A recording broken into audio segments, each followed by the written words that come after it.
Guys, welcome to my blog. આજે આપણે બનાવીશું વડોદરાનું ફેમસ સેવસળ। તો ચલો આજે તમને બતાવું કે કેવી રીતે બને છે।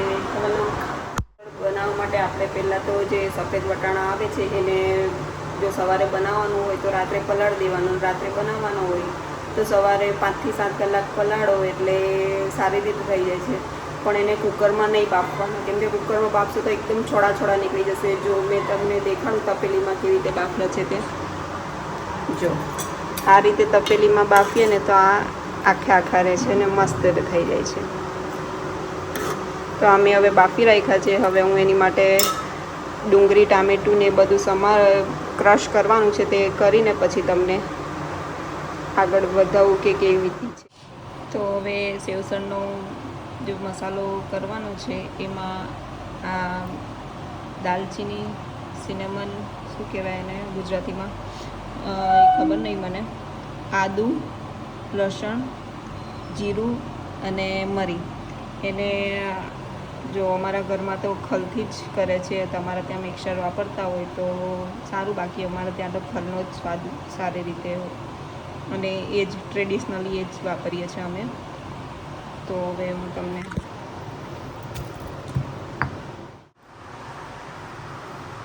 આજે એકચ્યુઅલી કોઈ કેમેરો પકડવાવાળું છે નહીં, જાતે જ બનાવવાનું છે એટલે થોડું બ્લન્ડર થઈ ગયું।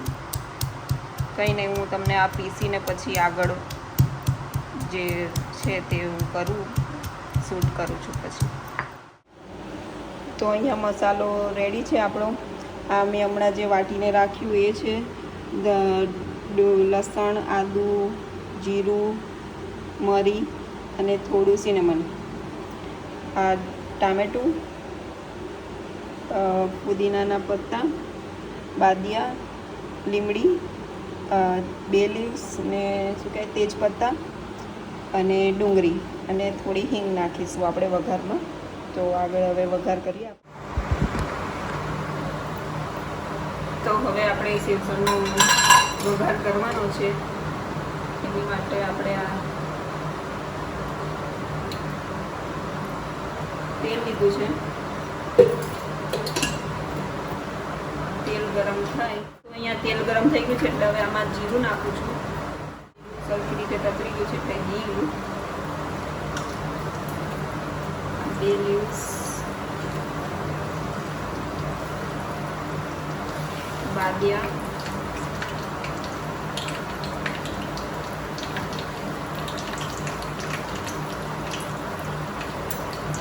આપણે આમાં પહેલાં હવે ડુંગળી નાખી દઈશું, કેમ કે પહેલાં આદુ લસણ નાખીશું તો એ બળી જશે।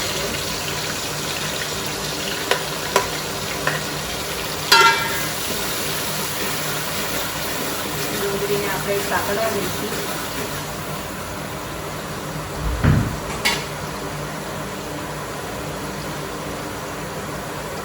લીમડીના પાન, પુદીનો,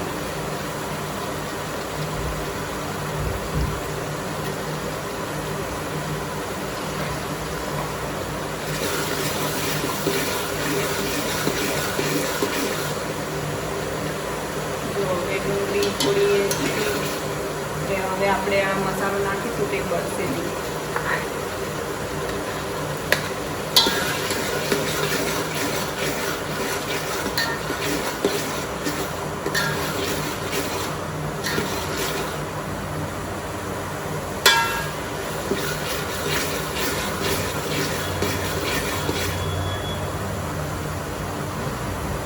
હવે આમાં આપણે પેલું જે ક્રશ કર્યું હતું એ ટામેટું નાખી દઈશું।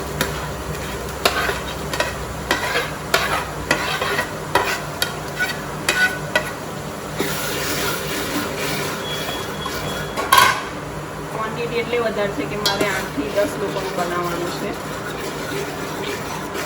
એટલે થોડું મોટા તપેલામાં બનાવવું પડે।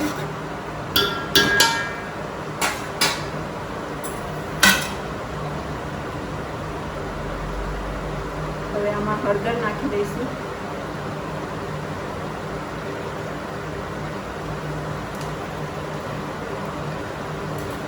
ધાણા જીરું પાવડર,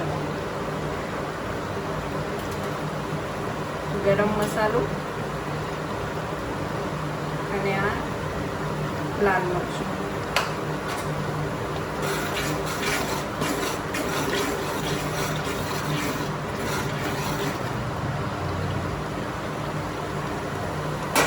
અને હવે થોડી વાર આમ એને શું કહેવાય ચડે ત્યાં સુધી રાખીશું, પાણી તેલ છૂટું ના પડે ત્યાં. આમાં નાખીશું આ કૂંઠી મરચું. કૂંઠી મરચું એટલે નાખવાનું કે થોડો કલર આમ દેખાય કે સારું લાગે.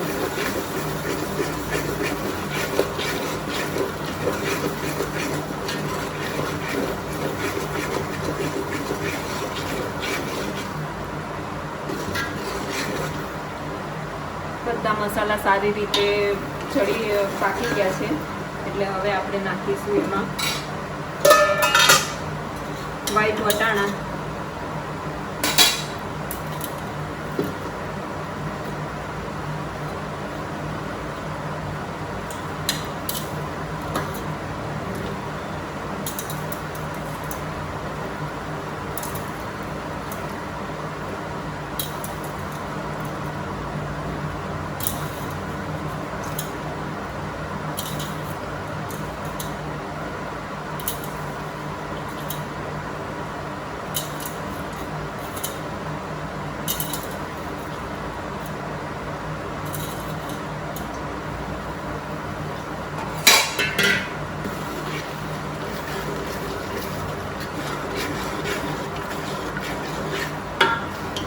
કેટલું મસ્ત દેખાય છે.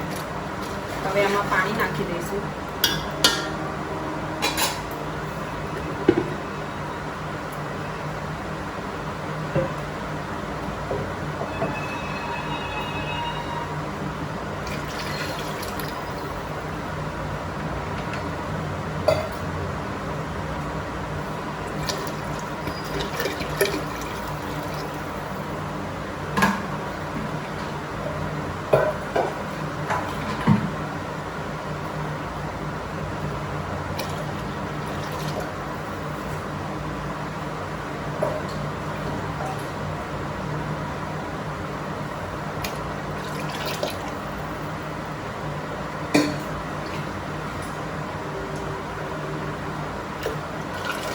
તમારે અહીંયા જેટલા મેમ્બર હોય એ પ્રમાણે તમે પાણી ઉમેરી શકો છો. મારે થોડું વધારે બનાવવાનું છે,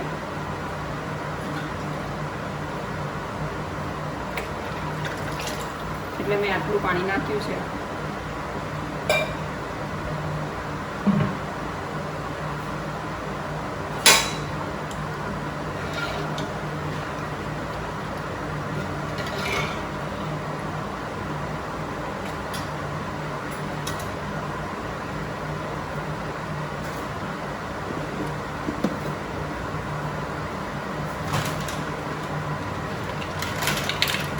પાણી નાખ્યા પછી મીઠું નાખો તો આપણને ખબર પડે કે કેટલું નાખવાનું છે, નહીં તો પછી ખારું થઈ જશે. એટલે આ બધું નાખ્યા પછી મીઠું નાખવાનું. મીઠું તમારા સ્વાદ અનુસાર તમે નાખી શકો છો.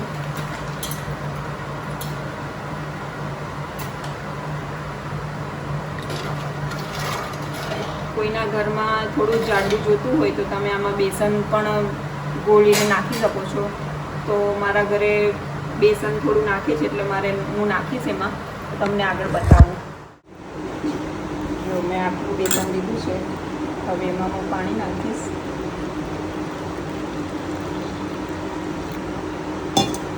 પાણી નાખીને થોડું હલાવી દઉં એટલે લમ્સ ના રહે ને. એના પછી લમ્સ નીકળ્યા પછી જ એને અંદર નાખીશું. તો હું કરીને તમને પછી આગળ તરીકે રીતે બનાવવું છે એ દેખાડું. તો અહીંયા બેસન એકદમ પાણીમાં ઉડી ગયું છે, કોઈ લમ્સ નથી રહ્યા. હવે આપણે એને નાખીશું.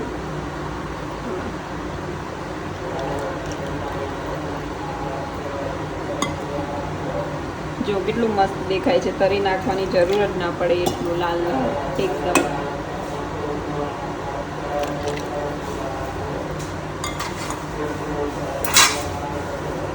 હજી આને 7 થી 10 મિનિટ ઉકાળવા દેવાનું છે.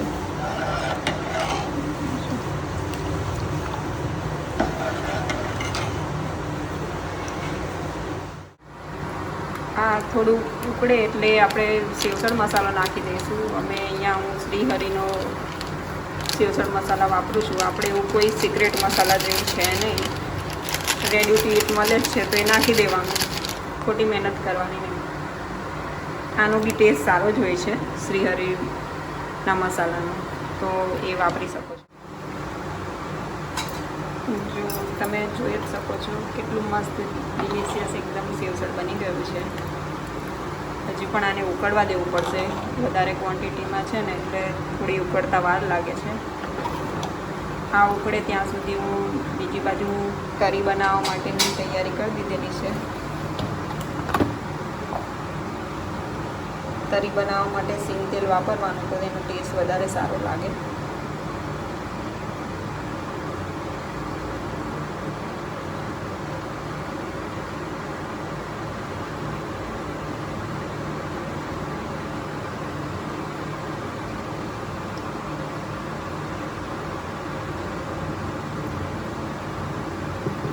મારા ઘરે તીખું ખાવાવાળા વધારે લોકો છે એટલે મારે આટલું તેલનું તરી બનાવવી પડશે. તેલ ગરમ થાય એટલે એમાં વાટેલી મરી અને મરચું નાખી દેવાનું, એટલે તરી તૈયાર તમારી.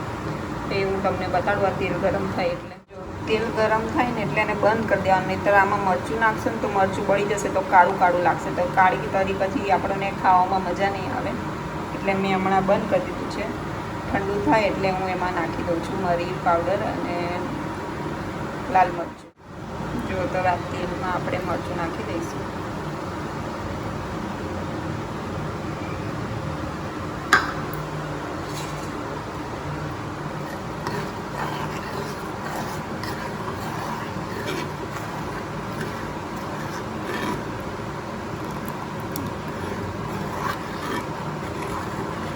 આપણી કરી તૈયાર થઈ ગઈ છે.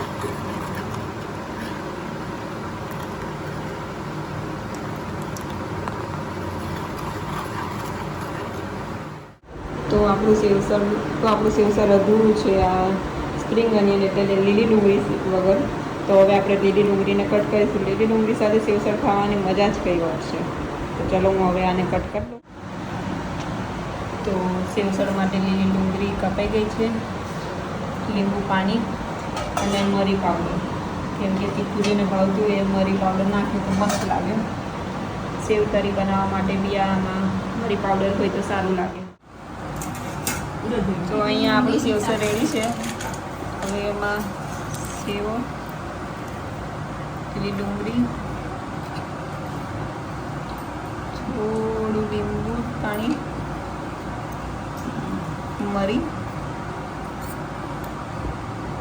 અને આ તરી.